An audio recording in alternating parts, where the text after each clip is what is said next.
Degeneracy is my bread and butter. Obscure psychedelic drugs. Baseline was drinking and smoking weed. We would be constantly smoking blunts and drinking 40s. The fact that Nietzsche's philosophy was the thing that was able to take me out of degeneracy is a testament to the value of his thought and the practical use of his ideas. Degeneracy, this is like my default state. I was an extreme degenerate as a teenager, doing drugs, partying. We would be in like a trap house buying large amounts of cocaine, and then an hour later we're in a mega mansion party with 200 high school kids selling them the cocaine and partying. People in Europe, they ask me, I've lived in Europe for 10 years now, and they always ask me, because I tell them I grew up in the States, and I grew up in a big city in America, and they ask, what's it like? Is it like the movies, like the high school party movies? And I'm like, yeah, it actually is like that, except the high school party movies are kind of tame in comparison to what my actual teenage life was like. It was like an epic adventure every single day. The epic adventure and the intensity of the experiences and events and stuff we would do was amplified so much because we would take obscure psychedelic drugs. Baseline was drinking and smoking weed. We would be constantly smoking blunts and drinking 40s. This was very common. And then on top of that, we would do some hard drug at night. When I was 18 and 19, this was like my peak degeneracy. Your testosterone is also like peaking around 18 as a man. I was getting arrested constantly because me and my friends would do really crazy, outlandish, and reckless behavior, basically. We were kind of like the Jackass crew, you know, like Johnny Knoxville, Bam Margera. We would be kind of like that, but instead of like pranks, it was like more degenerate and more criminal. It had that kind of vibe, like the Jackass vibe. All this to say, degeneracy is my bread and butter. So the fact that Nietzsche's philosophy was the thing that was able to take me out of degeneracy is a testament to the value of his thought and the practical use of his ideas. He who has a why can bear almost any how. This is from Twilight of the Idols, one of his later works. And he actually attributed that quote to a German poet, Friedrich Schiller. And then more recently, Viktor Frankl, in his book, Man's Search for Meaning, he used this idea heavily of like, if we have a why, we can bear almost any situation life throws at us. And that's what I think Nietzsche's philosophy in particular, but philosophy in general, I got a lot of great stuff from Schopenhauer as well. Even though ultimately Schopenhauer has a life-denying philosophy, he thinks asceticism is the answer or the solution to the suffering of the world, because our suffering stems from desire. That's what degeneracy is. You desire pleasure. You desire sex and food. It's all desire at the core. So Schopenhauer thought, deny your desire and then you'll live a good life and then you can die. But Schopenhauer also thought it was better to not exist at all than to exist in this life of suffering. Nietzsche was much more life-affirming, and amor fati is a big idea of his. It's to love your fate. So everything that happens to you, even the suffering and all the bad things, you label it bad. Like I labeled it bad that my wife left me and took all my money and betrayed me. My soulmate, my wife of 12 years, this person I was constantly with, utterly betrayed me. And I thought it was a bad thing. Of course, most people would think. But was it a bad thing? It led to my self-improvement journey, and it led to me reading Nietzsche, and it led to me becoming who I am today. So I actually love the fact that happened. It's not a bad thing. The Stoics talked about amor fati, but for them it was like accept your fate. Nietzsche said, no, don't just accept your fate, love your fate. You break your leg, love that. Love what is necessary in the world. Whatever happens to you, it was always going to happen, and it's a necessary thing that has to happen. You can't go back. Like, if you have any regret or you want to change something about your life, if you go back and you change one thing, that changes the course of everything. So if there's anything you like about your life, if you changed anything, it wouldn't be the same. It would be completely different. So that's why you should love your fate, love what is necessary. And to get back to the degeneracy aspect, I noticed that I had no why to live for, really. When I did have a why to live for, I wasn't drinking. I wasn't smoking weed. This happened during the pandemic. There was a lockdown. You couldn't go out. You couldn't go to restaurants or bars or hang out and do stuff. You couldn't really travel. So what did I do? Well, the first 2 weeks, me and my wife ordered like 20 bottles of wine, and we were just smoking weed and drinking wine all the time. But eventually I was like, okay, this could last a while. So we hunkered down for the long haul. And this was the first time in like 15 years during the pandemic, like 2020. This was the first time when I was sober for a long period of time. And I started doing semen retention on hard mode, by the way. Obviously, I'm with my wife, so we're having sex. But I did semen retention. I was waking up early. I was sober. I was working out. My gym was like a very boutique gym, so there wasn't a lot of people, and they remained open for a long time. So I was doing all these healthy things, and I never felt better. And all of a sudden, it was because my dopamine was stabilizing. All of a sudden, I had this urge to read philosophy and think about like higher concepts. I had this urge to look at fine art and listen to classical music. It was my higher self coming out. So this is what happens when you reject degeneracy. Your higher self is able to shine. It's able to come out of hiding. Because this version of yourself who's drinking and having casual sex and all this degenerate bullshit, this is your base self, your lower self.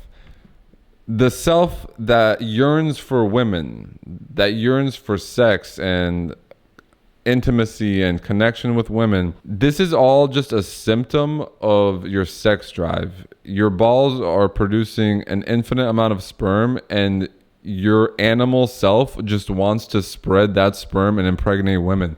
This is why you want women. And that's not going to go away, but you have to allow your higher self to be in charge and to guide you, and not let your lower base animal self guide you. So I give you guys a lot of advice on how to get women, how to be attractive to women, because I don't really recommend getting women.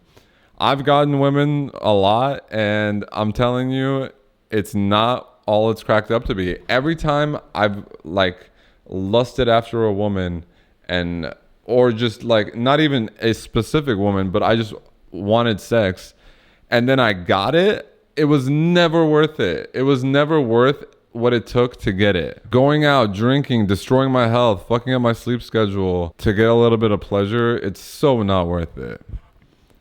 And it's so degenerate. Like, the more you do these degenerate things like casual sex, drinking, having fun. This is what people call having fun.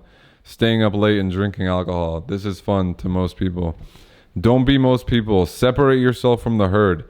Nietzsche's philosophy is crucial for this. Nietzsche's philosophy is the first time that I felt like he was speaking to me. He wrote his books for the free spirits, he called them. So this was not the masses of humans, but these are like the exceptional people. And it has nothing to do with like money or status. You can be a noble person in your soul and be poor, like financially. And you can be rich but be a peasant. Your soul can be a peasant. There's no equality. There's a social hierarchy. There's hierarchies in nature.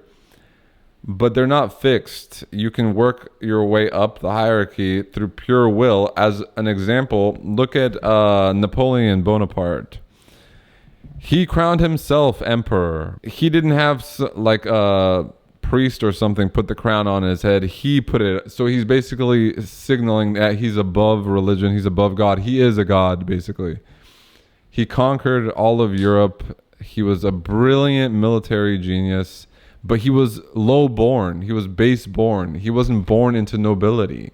He rose up the ranks because his spirit, his soul was lofty. He had an aristocratic soul. So all this to say is you need to have a why. And philosophy gives you that why. Reading Nietzsche will give you the why for why you should live your life and why you should struggle. It's a struggle. Life is a struggle, especially for men. We have to work so hard to build our value in the world and to rise up and outcompete the other men. A lot of young men these days, they don't have a why. They're thinking, why? Why should I do this? Why should I try so hard? A lot of guys think, oh, it's for women. It's so I work hard and I try hard. I build my body. I work out in the gym. I build my business. All this so I can marry a beautiful woman and have kids. That's my why. Trust me, this is not a good why to have. Your why needs to be personal and it needs to be about you. It shouldn't be about other people. It shouldn't be about a woman and children. It should be about you. And when you read philosophy is like religion for smart people, basically. So religion is for the masses. They tell you what to believe. They tell you God created the earth. He made Adam and Eve. This is our origin. The point of life is to just be good, and so you can go to heaven. That's the real world, heaven. This is for people who don't want to think too hard, and they're just given everything. They're just like, here you go. Here's the 10 commandments. This is how you should live. You should pray like this, do this, believe this. This is your morality. These are your values. And it's just all handed to you and you just accept it and you're done. Philosophy is like religion, but you're creating your own religion, basically. You're crafting your own values and morals and ways of thinking about the world, ways of living your life. And it's a constantly evolving thing. You're cultivating yourself. You're cultivating your intellect. So this requires a lot of time and effort and mental work that the masses of humans just don't want to do. So for them, they have religion. It's already prepackaged, cookie cutter. This is what to believe. But if you don't want to accept what other people have, the values and morals and life philosophy that others have created, and which is religion, if you don't want to accept what other people make, if you want to make your own, then you have to read philosophy. I would recommend Nietzsche. That's my favorite philosopher, and I think for young men especially, this is gonna do wonders for you. It's gonna give you the why for why you should try and endure hardship and self-inflict hardship and to struggle and to overcome challenges and obstacles in your life. And it just changed my life. I went from being a hedonistic, degenerate loser. By all accounts, from the external world, the herd, the masses of humans would think that I was not a loser. They would think, oh, he has all the things I want. But I felt like a loser because I knew deep down I was way above this. And I am. And I think you are too. If you're watching content like this, educational content helping you improve, then you have a higher self and you just need to let it come out. And you do that by rejecting degeneracy. Stop drinking, stop going out, chasing women, and start reading philosophy. Start reading Nietzsche, and you'll start to ask yourself, why? Why do I want women? Why do I want anything? That's the whole question of philosophy, is why? Why do we exist? What is existence? This is ontology. What do I know? How do I know it? Can I trust my senses? What are the limits to what I can know? This is epistemology. And then if you're into like religious stuff, that's basically metaphysics.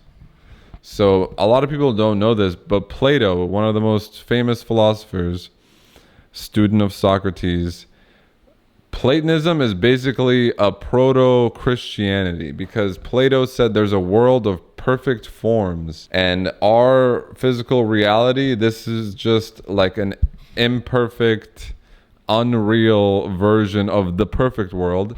And what does that sound like? It sounds like heaven. Heaven is the perfect world of forms that Plato talked about. That's what it becomes later. And then the earth is just this physical life that we have, this limited, fragile, vulnerable, short life we live here on earth. This doesn't matter.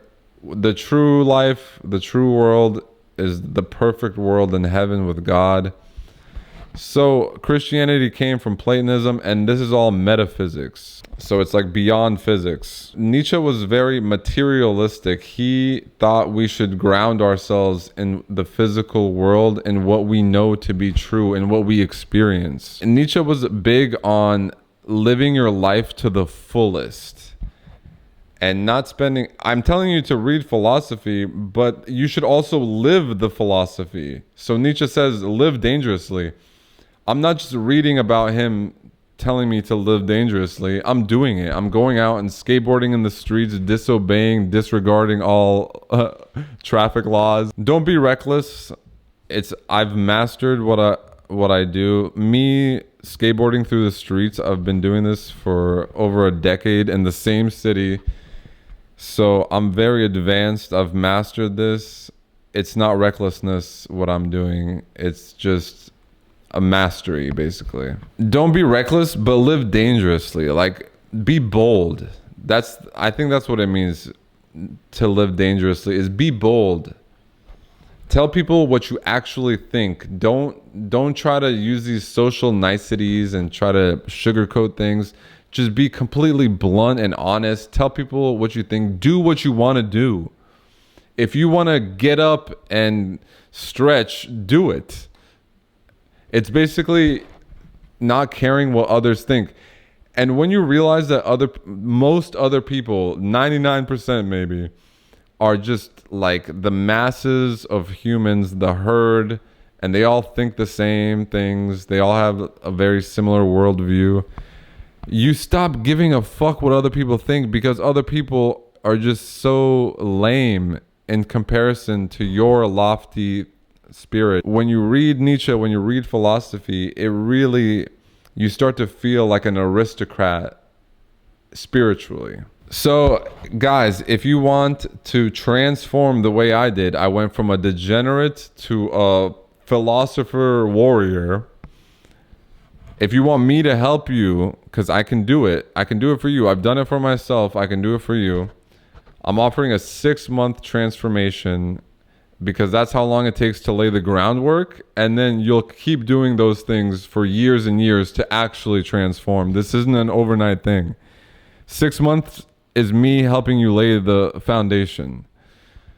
So you can apply for that. I'm not going to accept anyone. I only accept one man at a time, and I have to believe that you have what it takes. I'll leave a link to the form to apply it for the 6-month masculine transformation below. Read my ebook. This is much cheaper, and it has a lot of good philosophy, like my personal philosophy, and it has my personal story and how I came to these views. And the brutal truth of female nature, it's not even about women. Even though it might appear so, it's about breaking your attachment and your desire for women. My best advice for getting women is to not care about women. But the issue is, how do you stop caring about women? And the solution is to care about other things way more. So read my ebook to learn how to care about other things way more. And then it'll paradoxically make you far more attractive, and you'll get more women. When you don't want women, that's when you get them easily and effortlessly. And things should be effortless. When it comes to women, it should be effortless. You shouldn't have to try so hard. If you're trying really hard to get women, you're on the wrong path.